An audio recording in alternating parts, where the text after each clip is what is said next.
The concrete bunker trembled as another Allied shell exploded somewhere above, sending dust cascading from the reinforced ceiling. In the dim light of a single electric bulb, Konrad Zeitman's hands moved with surgical precision across the complex wiring diagram spread before him. His heart hammered against his ribs as he traced each circuit with his finger, calculating the exact modifications needed to render the entire coastal defense system useless. The irony wasn't lost on him. He had designed these very fortifications to be impregnable. And now, on the morning of June 5, 1944, he was about to ensure they would fail catastrophically when the Allied invasion came.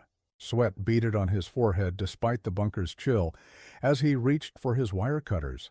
Outside, he could hear the urgent voices of Wehrmacht officers preparing for what they believed would be another quiet day along the Norman coast.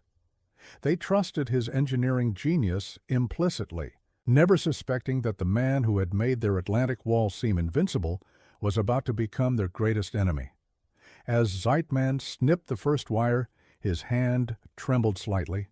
One wrong cut, and the entire electrical grid would shut down immediately, alerting every German commander from Cherbourg to Le Havre that sabotage was underway. He had rehearsed this moment in his mind countless times over the past 3 months, but now, with destiny hanging on each precise movement, the weight of his betrayal felt crushing. The sound of jackboots echoed in the corridor outside his workshop, growing closer. He had perhaps 10 minutes before the morning inspection rounds reached his section.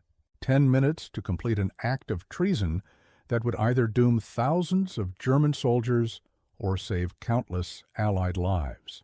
No one in the 716th Infantry Division knew that one man's conscience would rewrite the mathematics of invasion that morning, or that the brilliant engineer they trusted most was about to hand Hitler's greatest defensive achievement to his enemies on a silver platter.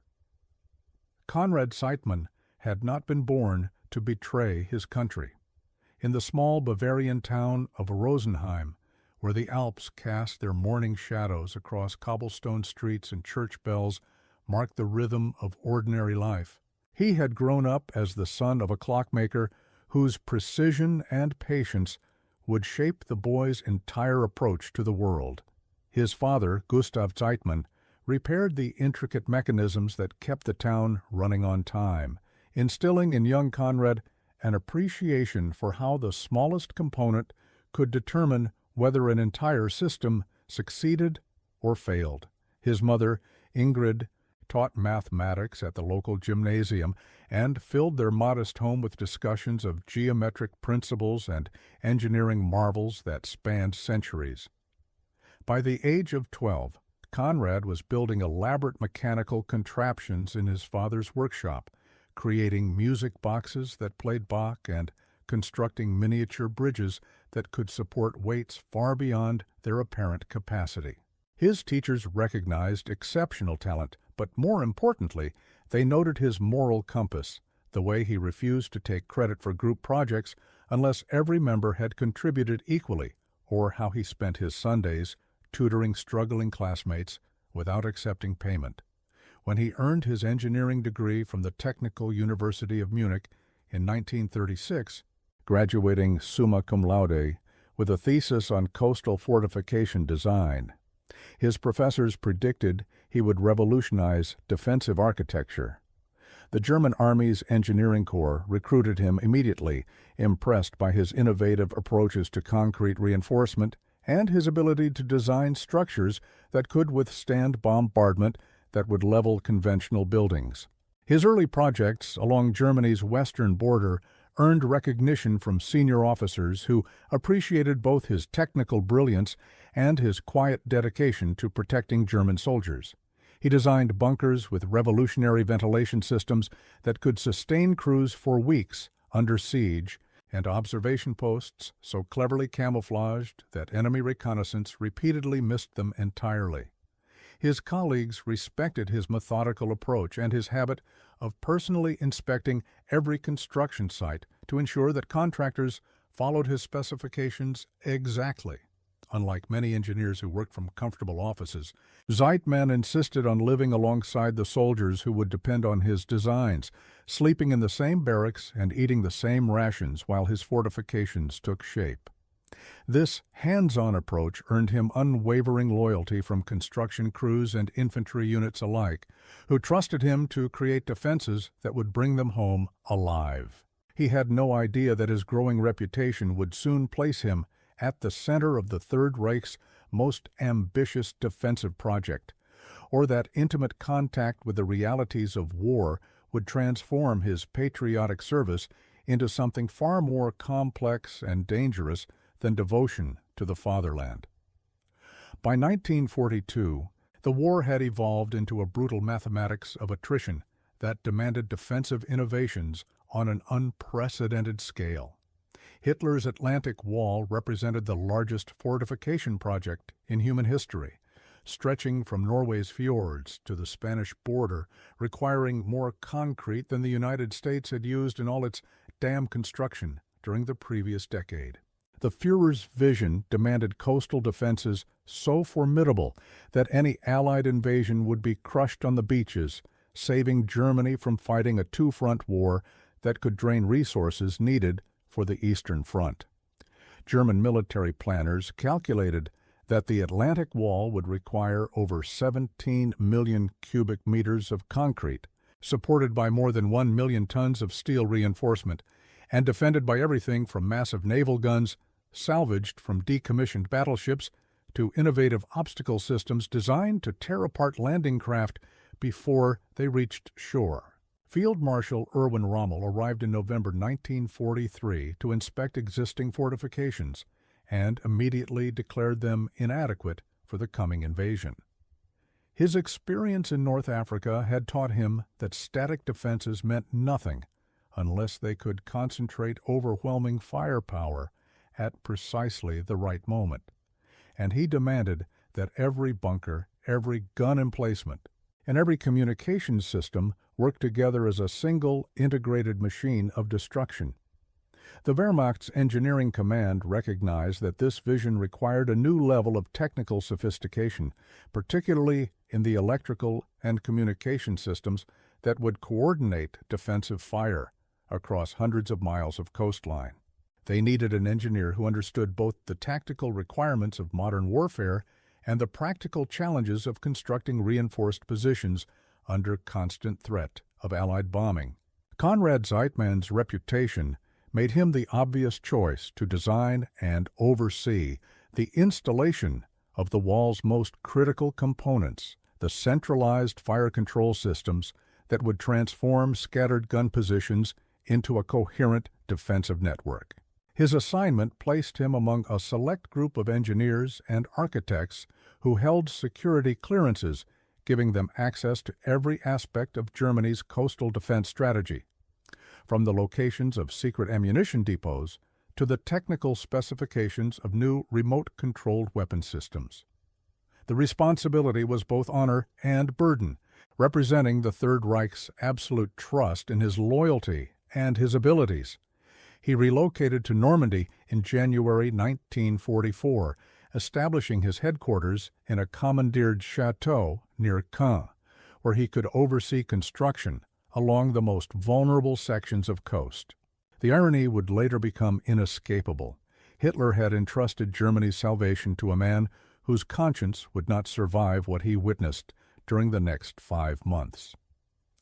The transformation began slowly, almost imperceptibly, as Conrad observed the daily routines of war from his privileged position within the military hierarchy.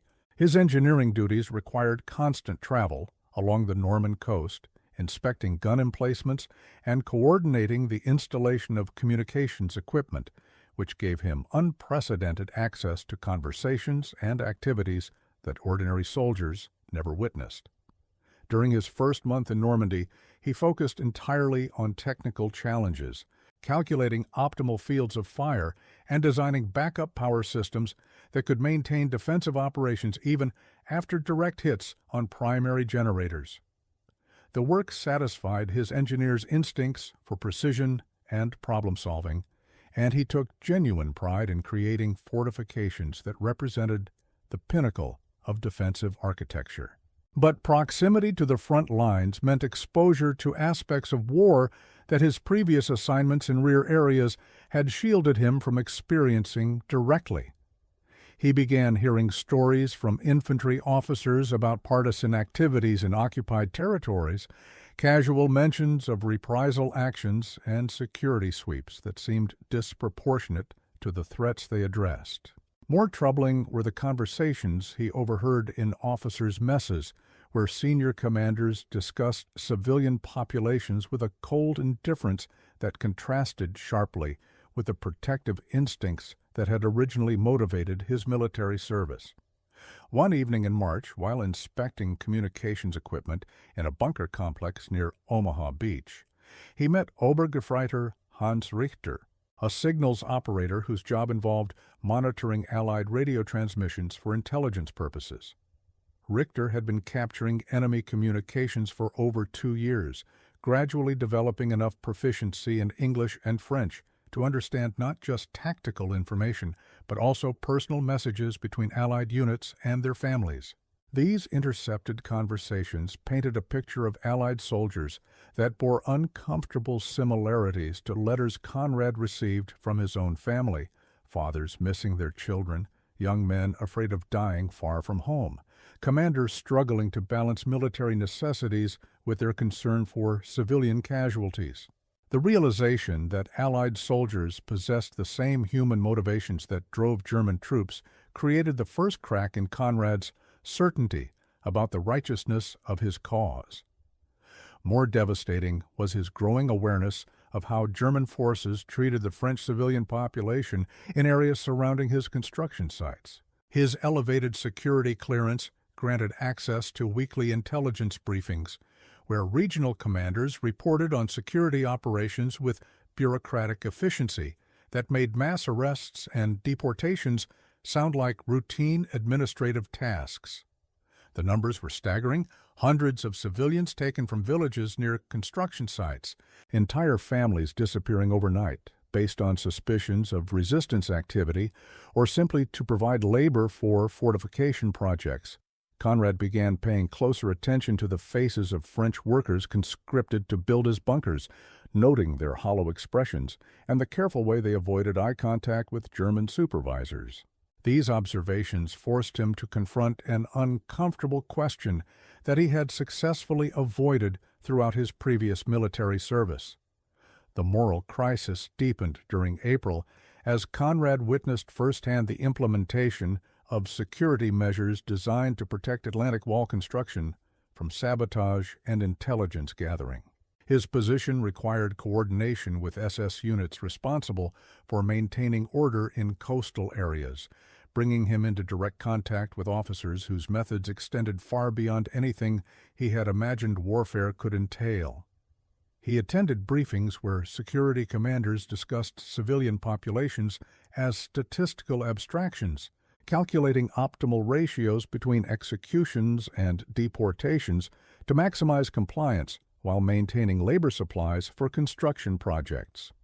The clinical language used to describe these operations, population management, security optimization, and labor allocation, disguised realities that became impossible to ignore when he observed their implementation directly. During a routine inspection of fortifications near Saint-Laurent-sur-Mer, he encountered a group of French civilians who had been assembled for questioning about suspicious activities in the area. The scene etched itself permanently into his memory.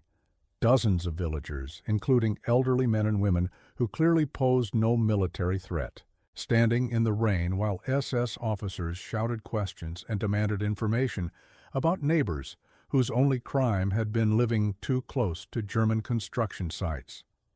The randomness of the selections troubled him almost as much as the brutality of the interrogations.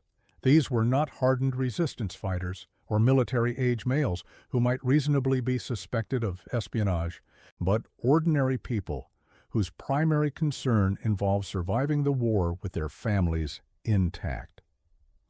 That evening, in the privacy of his quarters, Conrad found himself questioning not just the methods being used to protect his fortifications, but the fundamental assumptions that had guided his career in military engineering. He had entered German service believing that defensive fortifications represented the highest form of engineering, structures designed to protect life rather than destroy it. But the Atlantic Wall was revealing itself as something more sinister, a project that consumed civilian lives as readily as it consumed concrete and steel, transforming entire regions into militarized zones where human rights became subordinate to strategic necessity. The mathematical precision that had always provided comfort in his work now felt like complicity in a vast machine of oppression that operated according to calculations he had never been asked to review or approve. As Allied bombing raids intensified throughout April, targeting transportation networks and communication facilities throughout Normandy, Conrad began to hope secretly that these attacks would succeed in disrupting construction schedules and preventing completion of the most lethal defensive systems.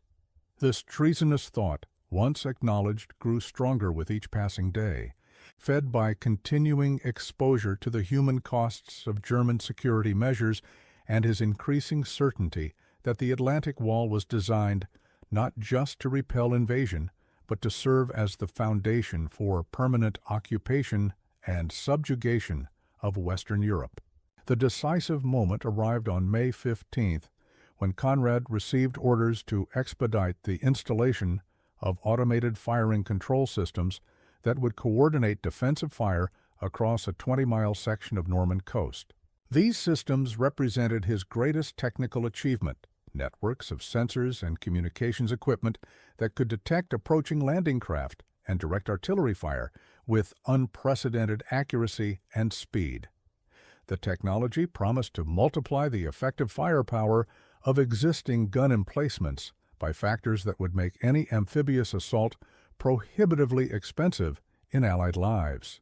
His calculations suggested that properly functioning automated systems could inflict casualties approaching 70% on attacking forces before they reached the beach, effectively guaranteeing the failure of any invasion attempt in his sector. The prospect of such devastating effectiveness had originally filled him with professional pride, but now the same calculations induced a nausea that made it difficult to sleep or eat. He envisioned thousands of young Allied soldiers, men like Hans Richter's intercepted radio voices, fathers and brothers and sons, dying in the surf because his engineering had made German defenses unbreakable. The specific orders that accompanied the acceleration directive revealed additional details that completed his moral transformation. Intelligence reports indicated that Allied invasion preparations had reached advanced stages, with massive troop concentrations building in southern England and reconnaissance flights increasing dramatically along the Norman coast. German planners expected the invasion to occur within weeks, possibly days, making the completion of Conrad's fire control systems a matter of strategic urgency that could determine the war's outcome. But the same intelligence reports contained casualty estimates that staggered him with their cold brutality.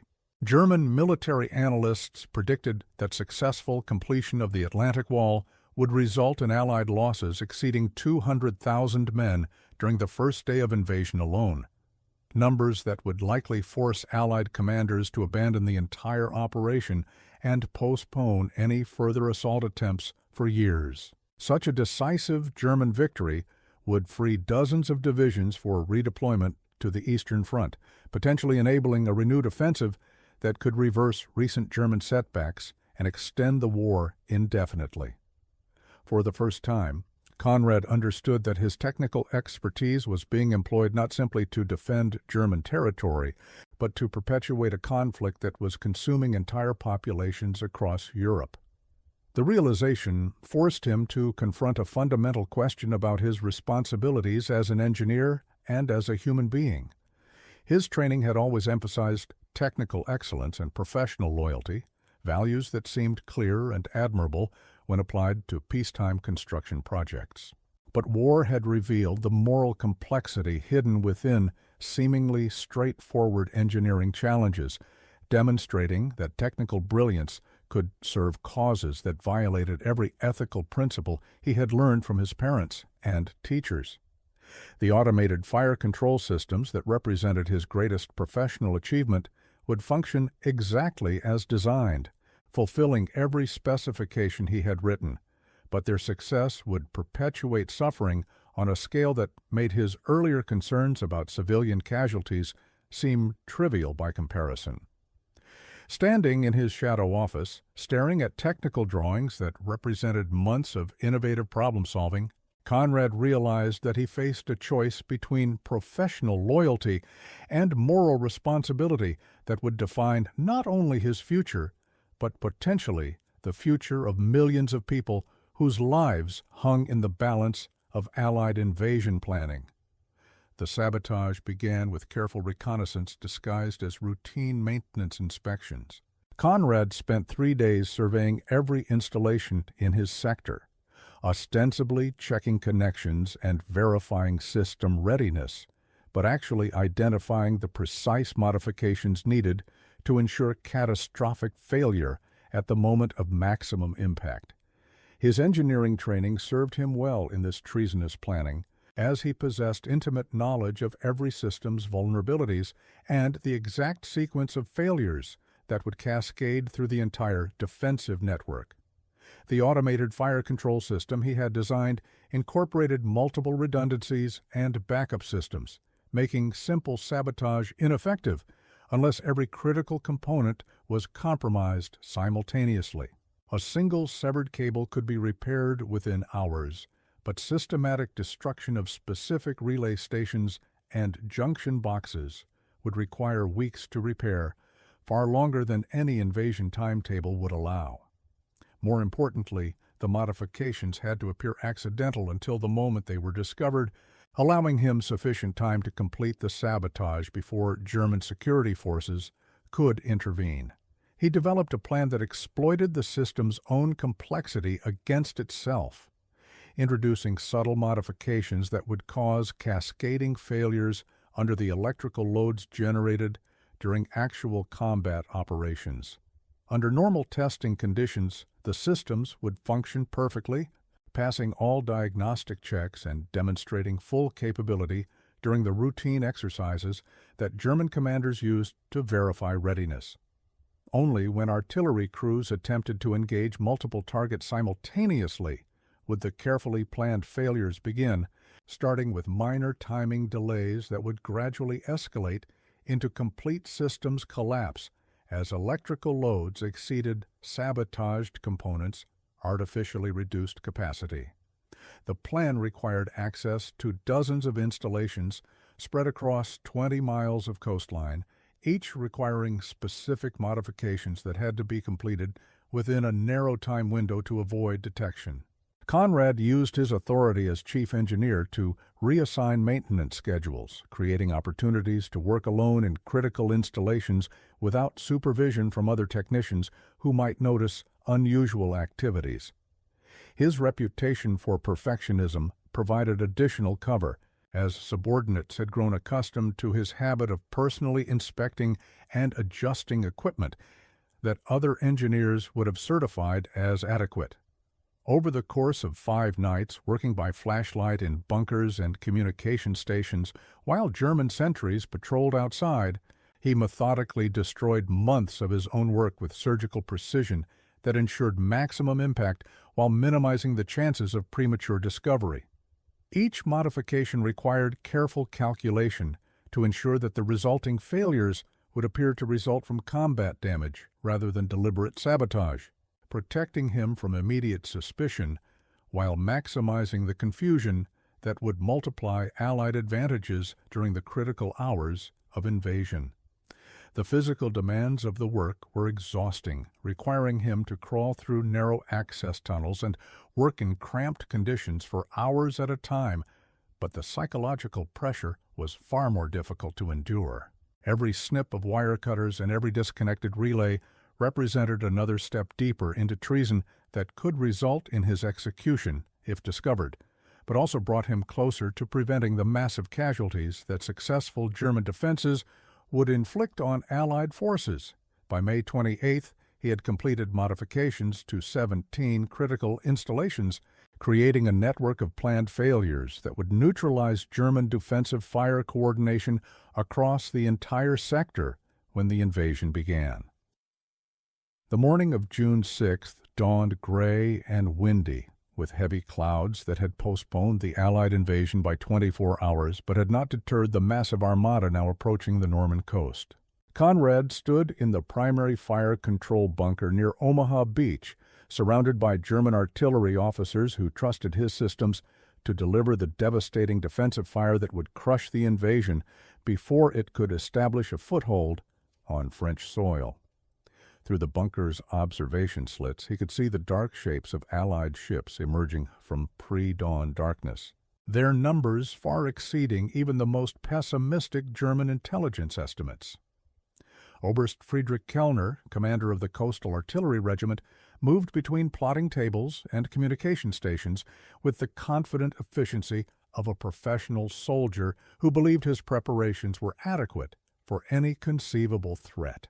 The sight of approaching Allied forces had energized the entire German command structure, transforming months of waiting and preparation into the focused intensity of imminent combat. Artillery crews raced to their positions while communications operators established contact with every gun emplacement along the coast, creating the coordinated defensive network that Conrad's engineering had made possible. The automated fire control systems activated precisely on schedule, sensors detecting the approaching armada and calculating targeting solutions with mechanical precision that should have resulted in devastating, accurate fire within minutes. Instead, Conrad watched with carefully concealed satisfaction as his sabotage began to take effect exactly as planned.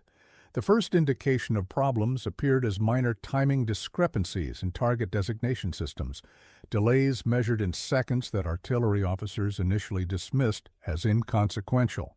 But these small failures cascaded rapidly as increasing electrical loads triggered the component failures that Conrad had carefully engineered into the system. Within 15 minutes of initial contact, communications between observation posts and gun positions began deteriorating, forcing artillery crews to rely on telephone lines that Allied naval bombardment quickly severed. The sophisticated coordination that was supposed to multiply German firepower dissolved into isolated gun positions firing at targets they could barely identify through smoke and confusion. Oberst Kellner's frustration mounted as reports arrived describing system failures across the entire sector, malfunctions that appeared random but collectively crippled the defensive response that months of preparation were supposed to guarantee. The colonel demanded explanations that Conrad provided with technical language designed to sound authoritative while revealing nothing about the sabotage that had caused the failures. He described electromagnetic interference from Allied jamming equipment and component failures caused by prolonged exposure to salt air, diagnoses that sounded plausible to officers whose technical training was limited to basic maintenance procedures. Meanwhile, Allied forces began establishing beachheads with casualties far lower than German planning had predicted, taking advantage of defensive confusion that allowed landing craft to reach shore and disembark troops before German artillery could organize effective counter-battery fire. The sight of Allied soldiers advancing inland while German guns remained silent filled Conrad with a complex mixture of relief and guilt that would torment him for the rest of his life. His sabotage was succeeding beyond his most optimistic projections, saving thousands of Allied lives and ensuring the invasion's success, but he was witnessing the defeat and probable death of German soldiers who had trusted his engineering to protect them from exactly this scenario. The immediate aftermath of D-Day brought chaos that provided perfect cover for Conrad's escape from suspicion. German commanders at every level focused on organizing counterattacks and explaining the unexpected Allied success to superiors, who demanded accountability for defensive failures that had exceeded even pessimistic contingency planning. Oberst Kellner spent the following weeks coordinating desperate attempts to repair communication systems and restore defensive coordination, never suspecting that the technical problems plaguing his sector resulted from deliberate sabotage rather than combat damage or equipment failures. Conrad maintained his cover by working tirelessly to diagnose and repair the very systems he had destroyed, providing technical expertise that appeared invaluable to commanders struggling to understand why their carefully planned defenses had collapsed so completely. His reputation for precision and reliability actually increased during the post-invasion period, as frustrated officers credited his diagnostic skills with identifying problems that less competent engineers had missed entirely. The irony of being praised for repairing sabotage that he had personally inflicted created psychological stress that manifested in insomnia and persistent anxiety, but also provided protection from security investigations that might have exposed his treason. German military police conducted extensive inquiries into the defensive failures, interviewing hundreds of personnel and examining every aspect of Atlantic Wall construction and maintenance. But their focus remained on identifying security breaches and partisan sabotage, rather than investigating the engineers whose loyalty appeared beyond question. Conrad's voluntary cooperation with these investigations, combined with his obvious technical expertise and his emotional distress over the defensive failures, convinced investigators that he was another victim of Allied cunning, rather than a perpetrator of German defeat. The collapse of German defenses in Normandy accelerated throughout June and July as Allied forces exploited their initial success to establish supply lines and bring additional troops ashore faster than German reinforcements could arrive to contain the growing beachhead. Conrad's sabotage had contributed to this success by ensuring that critical hours during the invasion were not disrupted by the coordinated artillery fire that might have prevented Allied forces from establishing secure positions. But the broader German defeat resulted from strategic and tactical factors that extended far beyond his individual contribution. Nevertheless, he carried the knowledge that his engineering had played a decisive role in ensuring Allied victory, a secret that he could share with no one, while maintaining the cover that protected him from execution as a traitor. As German forces retreated eastward throughout the summer, abandoning the fortifications that had consumed so much time and resources to construct, Conrad remained with rearguard units tasked with destroying military equipment to prevent its capture by advancing Allied armies. This assignment provided opportunities to complete the destruction of his automated fire control systems, ensuring that German forces could not repair and redeploy the technology elsewhere along their contracting defensive perimeter.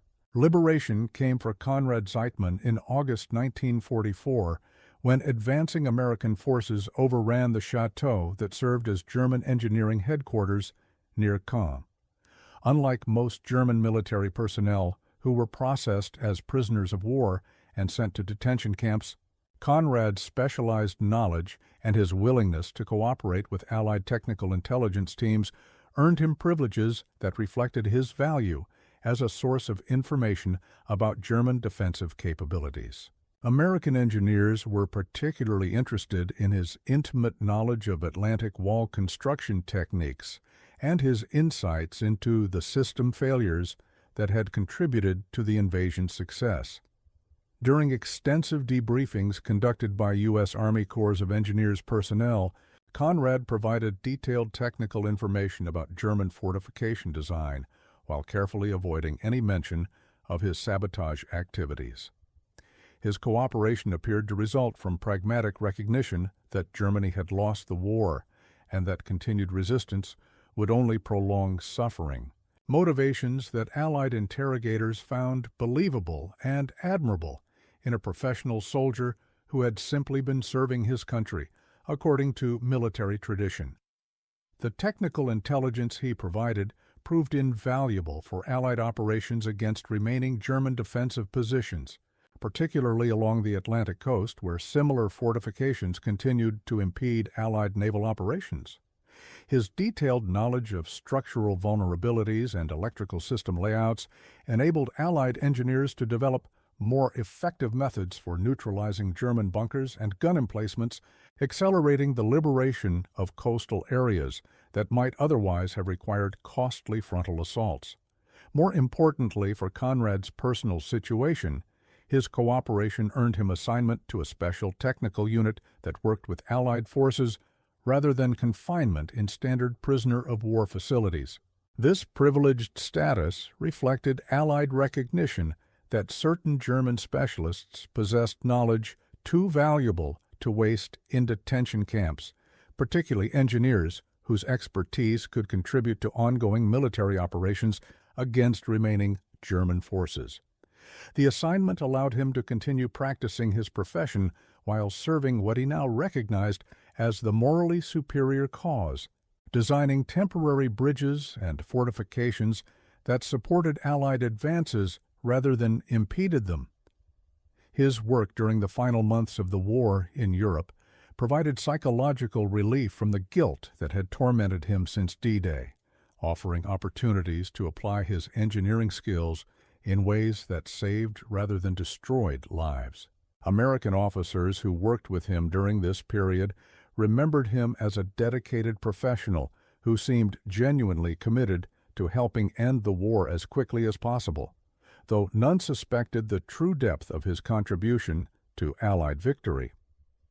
When Germany surrendered in May 1945, Conrad faced the complex process of denazification that determined the post-war fate of millions of Germans who had served the Third Reich in various capacities. His case presented unusual challenges for Allied authorities who had to balance his valuable technical contributions against his role in constructing fortifications that had killed Allied soldiers. The testimony of American engineers who had worked with him proved decisive in securing his classification as a technical specialist rather than a war criminal, enabling him to rebuild his life in the peaceful world that his sabotage had helped to create. The post-war years brought both redemption and continued concealment for Conrad, who settled in the American occupation zone and gradually rebuilt his career while maintaining absolute silence about his wartime sabotage. Allied authorities facilitated his immigration to the United States in 1947, part of Operation Paperclip and similar programs designed to recruit German scientists and engineers whose expertise could contribute to American technological development during the emerging Cold War. His reputation as a defensive engineer, ironically enhanced by his apparent role in constructing the Atlantic Wall, made him attractive to U.S. Army Corps of Engineers planners who were developing coastal fortifications to protect American ports from potential Soviet attack. The supreme irony of being recruited specifically because of engineering work that he had secretly sabotaged provided both professional opportunity and psychological burden, as he found himself praised for achievements that represented his greatest betrayal of former loyalties. He accepted a position with Morrison Knudsen Construction Company, specializing in military engineering projects that range from airfield construction to missile defense installations, work that finally allowed him to apply his technical skills in ways that aligned with his moral convictions.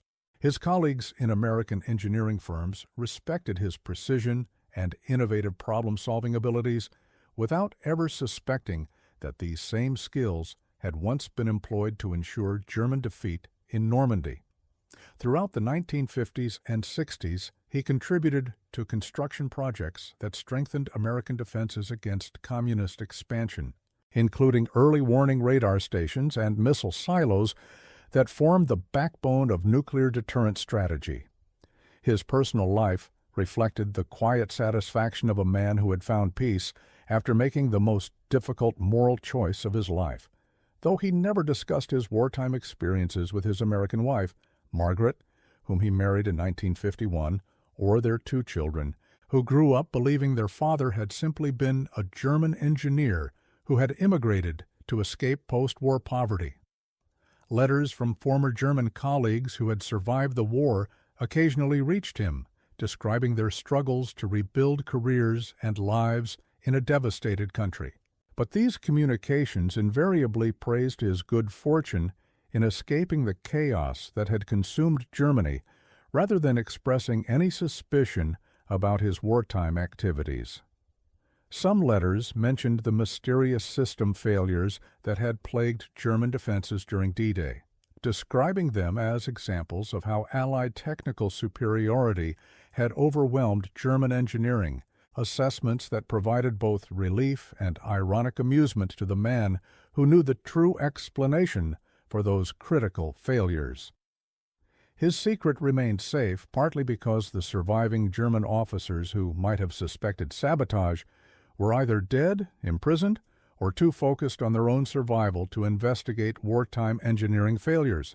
More importantly, the scale and complexity of German defeat made individual acts of sabotage seem insignificant compared to the massive Allied advantages in manpower, materials, and strategic planning that had ultimately determined the war's outcome.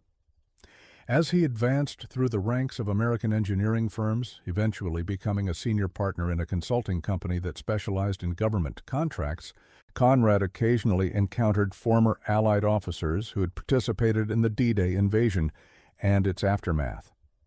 These meetings produced moments of profound irony as veterans described their experiences attacking the very fortifications that Conrad had designed and sabotaged, never suspecting that the engineer listening sympathetically to their war stories had played a secret role in their survival. The full significance of Conrad's wartime sabotage became apparent only decades later, when military historians gained access to German archives and began analyzing the factors that had contributed to Allied success during the Normandy invasion. Detailed examination of Atlantic Wall defensive plans revealed the sophisticated nature of the fire control systems that should have coordinated German artillery response and the mysterious nature of the system failures that had prevented effective resistance during the critical hours of D-Day.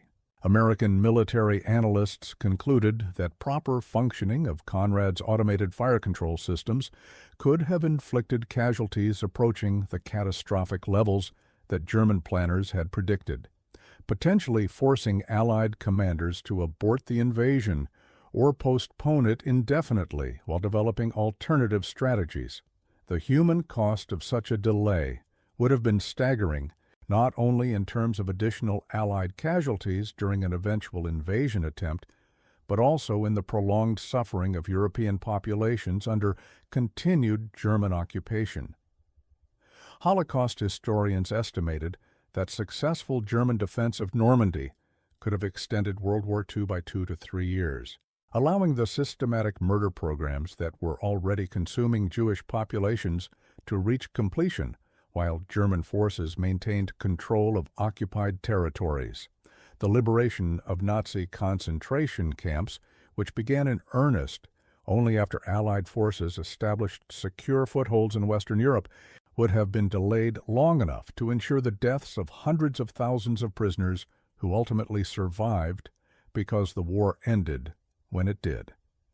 These calculations, conducted with the mathematical precision that Conrad would have appreciated, demonstrated that his individual act of sabotage had saved far more lives than even he had imagined during those desperate nights in May 1944 when he systematically destroyed his own engineering work. Veterans organizations gradually recognized the broader implications of German defensive failures during D-Day, though none suspected that those failures had resulted from deliberate sabotage rather than Allied superiority in planning and execution. Testimonies from D-Day survivors consistently mentioned the unexpected weakness of German artillery response during the initial landings, describing how they had prepared for devastating fire that never materialized, allowing them to establish beachheads with casualties far lower than pre-invasion estimates had predicted. Letters written by Allied soldiers to their families during the weeks following D-Day frequently expressed amazement at German defensive weaknesses, particularly the failure of supposedly sophisticated coordination systems to direct effective fire at landing areas that should have been killing zones. These first-hand accounts, preserved in military archives and family collections, provided unconscious testimony to the effectiveness of sabotage that its perpetrator could never publicly claim credit for accomplishing. Conrad's secret remained intact even as historical research revealed the decisive importance of the very system failures that he had engineered, a silence that reflected both the personal danger of admitting wartime treason and the complex moral ambiguity of celebrating acts that had resulted in German military defeat. The final chapter of Conrad Zeitman's remarkable story unfolded during the 1980s, when advancing age and declining health forced him to confront the question of whether his secret should die with him or be preserved as a historical testament to the power of individual moral courage. By this time, he had achieved considerable success in American engineering, contributing to projects that included portions of the interstate highway system and several NASA facilities that supported the space program, work that represented the peaceful application of technical skills that had once served far more ambiguous purposes. His American-born children had established successful careers of their own, pursuing paths in medicine and education that reflected the opportunities available in the prosperous democracy that their father's sabotage had helped to preserve. The irony of his situation had never diminished. He remained one of the most decorated German engineers in American defense contracting, honored for expertise that had originally been developed to kill American soldiers, then secretly employed to save them. As his 70th birthday approached in 1985, Conrad began experiencing the physical and psychological effects of carrying such a profound secret for 4 decades. Nightmares about D-Day became more frequent, featuring dreams where his sabotage was discovered and executed by German security forces, or alternative scenarios where his nerve failed and Allied forces were slaughtered on Norman beaches because his fire control systems functioned exactly as designed. His wife Margaret noticed increasing periods of distraction and melancholy, behavior that she attributed to natural aging and the accumulated stress of a demanding career, never suspecting that her husband was wrestling with the question of how to preserve one of World War II's most significant untold stories. The decision to reveal his secret came gradually, influenced by his growing awareness that historical accounts of D-Day remained incomplete without acknowledging the sabotage that had contributed to Allied success. He began writing a detailed memoir during his retirement years, documenting not only the technical aspects of his sabotage, but also the moral evolution that had transformed him from a loyal German engineer into a traitor who saved thousands of lives. The manuscript, completed in 1989, but not released until after his death in 1994, provided the first authoritative account of how individual conscience had shaped one of history's most decisive military operations. His children discovered the memoir while settling his estate, along with technical drawings and photographs that corroborated his claims about the Atlantic Wall's vulnerability and the systematic nature of his sabotage. The revelation shocked them, not only because of its historical significance, but because it explained decades of seemingly inexplicable behavior patterns and emotional responses that had puzzled family members who knew nothing of his wartime activities. The publication of Conrad Zeitman's memoir in 1995 revolutionized historical understanding of D-Day while raising profound questions about the nature of patriotism, loyalty, and moral responsibility during wartime. Military historians who had spent decades analyzing German defensive failures finally understood the human agency behind system breakdowns that had previously been attributed to combat stress, poor maintenance, or Allied technological superiority. The memoir's technical details enabled researchers to identify specific instances where sabotaged equipment had failed at critical moments, providing empirical evidence for claims that seemed almost too dramatic to believe. More importantly, Conrad's story illuminated the complex moral landscape that individuals navigated when national loyalty conflicted with humanitarian values, demonstrating how ordinary people could influence historical events through personal choices that required extraordinary courage. His account inspired additional research into other potential acts of sabotage and resistance within German military forces, revealing a previously hidden network of individuals whose consciences had overcome their training and their fear of execution. Veterans organizations embraced his story as validation of their long-held beliefs that individual integrity could triumph over institutional evil, though some German veterans groups condemned his memoir as self-serving justification for betraying comrades who had trusted his professional competence. The debate reflected broader ongoing struggles to understand moral responsibility during periods when entire societies became complicit in systematic atrocities that challenged traditional concepts of loyalty and patriotism. Educational institutions incorporated his story into curricula designed to teach students about the importance of individual moral courage when confronting institutional corruption or state-sponsored violence.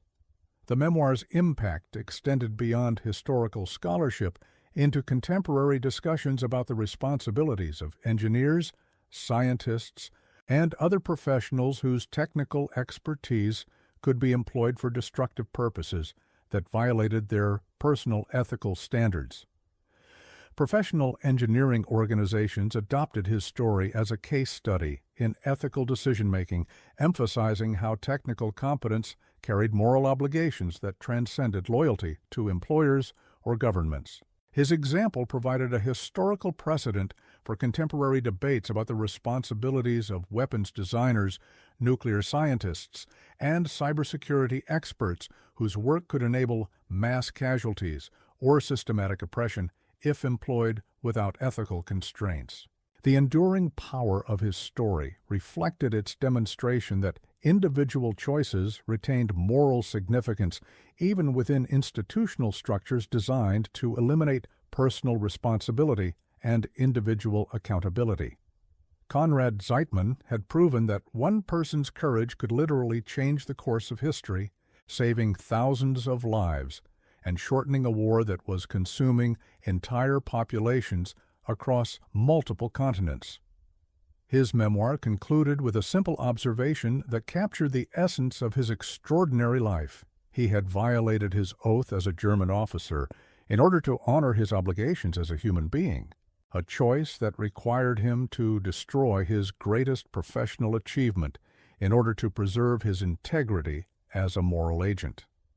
The mathematics of courage are never simple, but Konrad Zeitman's story provides clear evidence that individual conscience can overcome institutional pressure when moral stakes justify the enormous personal risks that resistance requires. His sabotage of the Atlantic Wall demonstrated that technical expertise carries ethical responsibilities that transcend national boundaries, professional obligations, and military orders, particularly when that expertise enables systematic destruction of human life. The Allied victory at Normandy resulted from numerous factors, including strategic planning, logistical superiority, and tactical innovation, but Conrad's contribution proved that individual acts of moral courage could influence historical outcomes in ways that no amount of material advantage could guarantee. His story challenges comfortable assumptions about wartime loyalty and patriotic duty, revealing how true service to one's country might require betraying its government when that government pursues policies that violate fundamental human values. The thousands of Allied soldiers who survived D-Day because German artillery failed to coordinate effective defensive fire owed their lives to an enemy engineer whose conscience would not permit him to perfect systems designed for mass slaughter. Their children and grandchildren, born because fathers and grandfathers survived battles that Conrad's sabotage had made survivable, represent living testament to the ripple effects that individual moral choices can create across generations. Contemporary professionals who design weapons, surveillance systems, or other technologies with destructive potential can find inspiration and guidance in his example, recognizing that technical brilliance becomes meaningless unless it serves ethical purposes that honor human dignity and preserve human life. The complexity of his moral situation, simultaneously betraying his country and serving humanity, reflects the kinds of impossible choices that technological professionals increasingly face in an interconnected world where innovation can serve liberation or oppression with equal efficiency. His story suggests that loyalty to universal human values might sometimes require disloyalty to particular institutions, governments, or ideologies that claim exclusive authority to define patriotic duty and professional responsibility. Would you have possessed the moral courage to destroy your life's work in order to save the lives of enemy soldiers? Would you have chosen treasonous sabotage over loyal service when both choices carried devastating consequences for people you had never met, but whose survival depended on your technical decisions? Comment below and share this story, so others remember that individual conscience remains the ultimate arbiter of right and wrong, even when entire societies lose their moral compass and demand collaboration with systematic evil that masquerades as patriotic necessity.